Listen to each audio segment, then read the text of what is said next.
Good morning বন্ধুরা। গিরিটিতে আমাদের হোটেলের সামনে বিচ বেডে শুয়ে শুয়ে আমরা সানরাইজ এনজয় করছি। কিছু লোক কায়াকিং করছে। এখান থেকে খুব ভালো সানরাইজ দেখা যায় বলে এই বিচকে সানরাইজ বিচও বলে। সামনে যে আইল্যান্ডটা দেখা যাচ্ছে তার নাম গিলি মেনো। দুপুরে সানি ওয়েদারে কি গভীর নীল হয় এখানকার সমুদ্রের জলে, এর আগের ভিডিওতে আপনারা দেখেছেন। সানরাইজ দেখার পর সমুদ্রের ধারে রাস্তা দিয়ে হেঁটে হেঁটে আমরা ঘুরবো। ম্যাপের সাহায্যে বোঝাচ্ছি। যেখানে স্টার্ট লেখা রয়েছে সেখানে আমাদের হোটেল।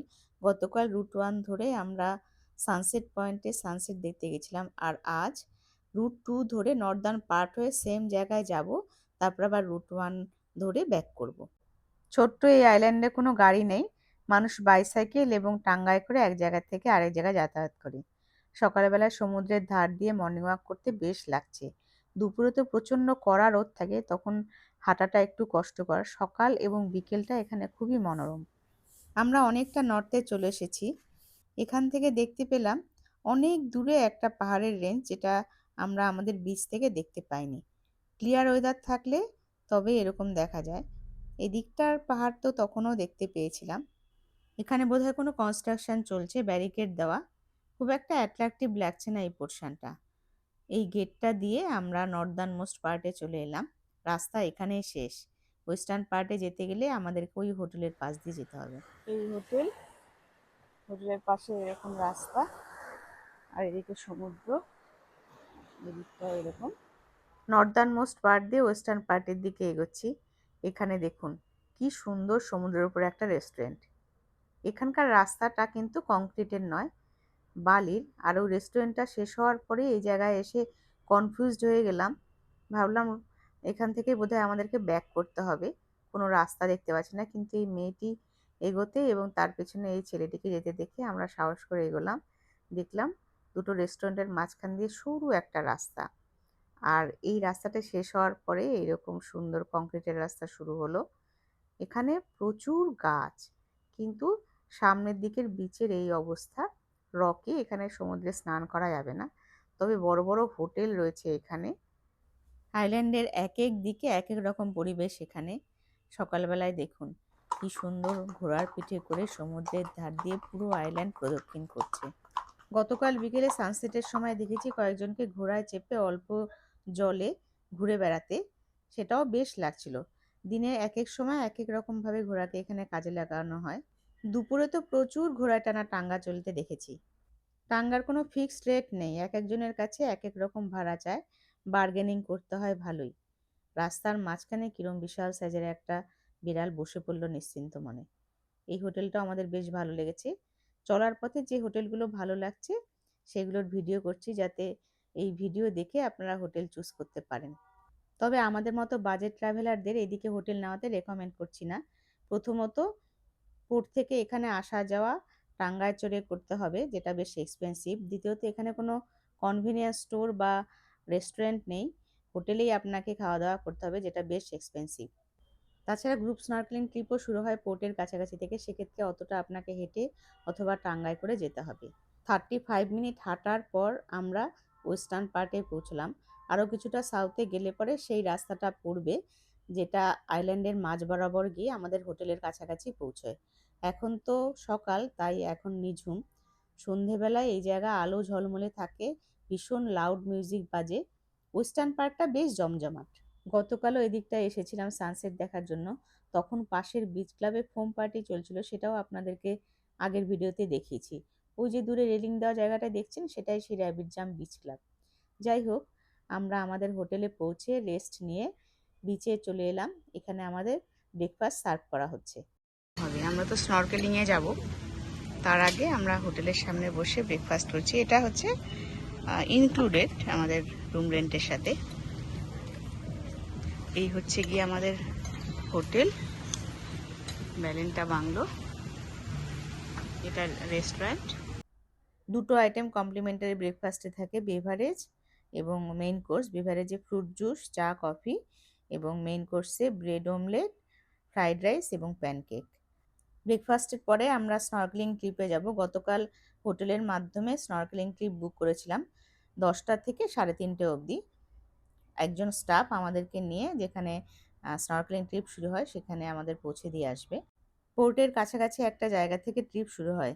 আমাদের হোটেল থেকে 10-15 মিনিটের ওয়াকিং ডিস্ট্যান্স পোর্ট। আমরা পৌঁছে গেছি। সবাই এখানে ওয়েট করছি অন্যদের জন্য, কারণ এটা গ্রুপ স্নরকেলিং ট্রিপ। ওরা আমাদেরকে স্নরকেলিং মাস্ক, লাইফ জ্যাকেট, ফিন দেবে, সঙ্গে গাইডও থাকবে। আমাদের 4 জনের কাছ থেকে টোটাল নিয়েছিল 600K। অনেকগুলো পয়েন্টে স্নরকেলিং করাবে, গিলি এয়ার এবং গিলি মেনোতেও নিয়ে যাবে।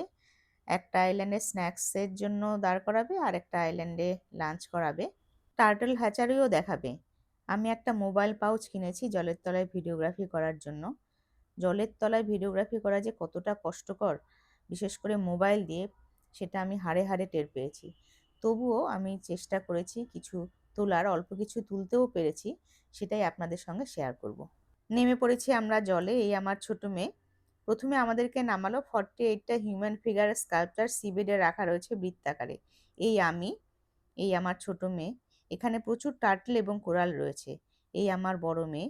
এই ছবিগুলো ওদের তুলে দেওয়া এবং শেয়ারও করেছে। এটা ট্রিপের সাথে ইনক্লুডেডই ছিল, এর জন্য আলাদা করে কোনো পে করতে হয়নি আমাদের।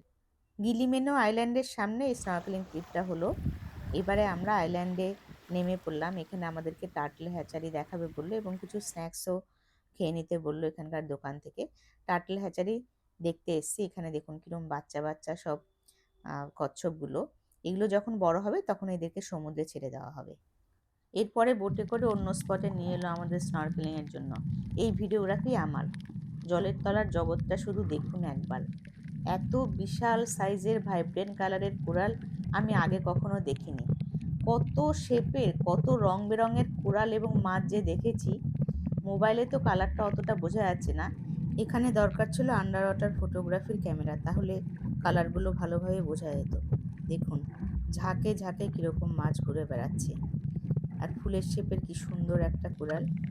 এইবারে আমরা যে পয়েন্টে এসেছি সেটাকে বলছে ব্লু কোরাল রিফ। কতটা নীল রঙের কোরাল এই মোবাইল ক্যামেরাতেও বোঝা যাচ্ছে ভালোভাবে। এখানে ছোট ছোট মাছগুলি কোরালের মধ্যে ঢুকছে, বেরোচ্ছে। এখানকার কোরালগুলো দেখুন আবার অন্য রকমের। ফুলের শেপের কোরালের মাঝখানে আমরা ঘুরে বেড়াচ্ছি। কচ্ছপও রয়েছে আমাদের আশেপাশে। এখানকার কোরালগুলো দেখুন আবার অন্য রকম শেপের, বিশাল বড় বড়। এই কোরালের মাঝখানে খেয়াল করে দেখবেন ছোট ছোট অরেঞ্জ এবং মেরুন কালারের ফুলের মতো ফুটে আছে। আন্দামানের জলিবয় আইল্যান্ডে এই কোরালগুলোকে দেখেছিলাম। এর নাম ম্যাজিক কোরাল। টাচ করলে পরেই কোরালগুলোর মুখটা বন্ধ হয়ে যায়। ক্ল্যাম শেলও রয়েছে এদিকে ওদিকে ছড়িয়ে ছিটিয়ে। ঘন্টার পর ঘন্টা দেখেও আশ মেটে না, কত কি যে দেখেছি। এক এক জায়গায় এক এক রকম। সব জায়গার ছবি তো তুলতে পারিনি। এখানকার কোরালটা দেখুন ব্ল্যাক কালারের, আর উপরের বর্ডারটা সাদা রঙের। আমাকে দেখুন কিভাবে জলের তলায় মোবাইল দিয়ে ছবি তুলছি। স্নরকেলিং কমপ্লিট করার পরে গিলিয়ার আইল্যান্ডের একটি রেস্টুরেন্টে নিয়ে এসেছিল লাঞ্চ করার জন্য। সেটা অবশ্য ইনক্লুডেড নয় প্যাকেজে, আমাদেরকেই পে করতে হয়েছিল। তবে এই রেস্টুরেন্টে জলের তলায় যে ছবিগুলো ওরা তুলেছিল সেগুলি প্রত্যেকের টেবিলে গিয়ে গিয়ে ক্যামেরা থেকে মোবাইলে ট্রান্সফার করে দিয়েছিল। সারাদিনে কে কী দেখেছি সেসব আলোচনা করতে করতে ফিরে যাচ্ছি। হোটেলে ফিরে খানিকক্ষণ রেস্ট নিয়ে আবার বেরোবো আইল্যান্ড ঘুরে ঘুরে দেখার জন্য। আমরা বিকেল বেলায় হাঁটতে বেরিয়েছি। এটা হচ্ছে পোর্ট। পোর্ট থেকে আমরা সাউথের দিকে হাঁটবো ঠিক করেছি। সামনের দিকে লোমবোক আইল্যান্ড দেখা যাচ্ছে। আমরা এখান দিয়ে হাঁটবো সমুদ্রের ধার দিয়ে। সন্ধে হচ্ছে আস্তে আস্তে, সাত সাত রব হচ্ছে। পার্টি আইল্যান্ড তার অ্যাকচুয়াল রূপে আসতে চলেছে। কিন্তু সন্ধেবেলায় সমুদ্রের যে নীল রঙের নানা রকমের শেড দেখা যায় সেটা কিন্তু দেখা যাচ্ছে না। কোনো জায়গায় এত সুন্দর কি করে হতে পারে সেটাই আমরা আলোচনা করছি। দূরে সারি সারি পাহাড়, নীল জল, সন্ধে হয়ে গেছে তাই কালারটা অতটা বোঝা যাচ্ছে না। আর উল্টো দিকে হচ্ছে এরকম রাস্তা, হোটেল, কত ফুল রাস্তার ধারে ধারে। আইল্যান্ডের সব পার্টই মোটামুটি ঘুরলাম আমরা হেঁটে হেঁটে। সব দিক দেখে শুনে সাদার্ন পার্টটাই আমাদের সবচেয়ে বেশি ভালো লেগেছে। এখানে খুব সুন্দর সুন্দর ক্যাফে, রেস্টুরেন্ট রয়েছে। সামনেই পাহাড়, যেন হাত বাড়ালেই পেয়ে যাব। তাছাড়া এখানে প্রচুর ফুলের গাছ দেখলাম, যেটা আইল্যান্ডের অন্য পার্টে কোথাও দেখিনি। সমুদ্রের ধার দিয়ে গাছের তলায় এরকম আলো ঝলমলে পরিবেশ, ভালোই লাগে এখানে সন্ধ্যের পরে হাঁটতে। এখন আমরা সাদার্ন পার্ট দিয়ে হেঁটে হেঁটে ওয়েস্টার্ন পার্টের দিকে এগোচ্ছি। এখানে জাস্ট সাদার্ন পার্ট শেষ হয়ে ওয়েস্টার্ন পার্ট শুরু হয়েছে। সানসেট দেখার চেষ্টা করলাম, কিন্তু এখান থেকে ভালো সানসেট দেখতে পেলাম না। গতকাল যেখানে গিয়েছিলাম সেখানে সানসেট খুব ভালো দেখেছি। আমরা আরও খানিকটা এগিয়ে চলেছি ওয়েস্টার্ন পার্ট দিয়ে। এখানে কিন্তু বিচটা খুব একটা পছন্দ হলো না। আমরা একই রাস্তায় ফিরে এসে পোর্টের কাছে একটা নাইট মার্কেটে ঢুকলাম। এখানে দেখলাম স্থানীয় লোকেরাও খাওয়া দাওয়া করছে। অতটা এক্সপেন্সিভ মার্কেট নয় এটি। আপনারা যদি সি ফুড ট্রাই করতে চান তাহলে এখানে করতে পারেন। আজ এ পর্যন্তই। আগামীকাল আমরা অন্য একটা আইল্যান্ডে স্টে করব। দেখতে হলে সঙ্গে থাকুন আমাদের। নমস্কার।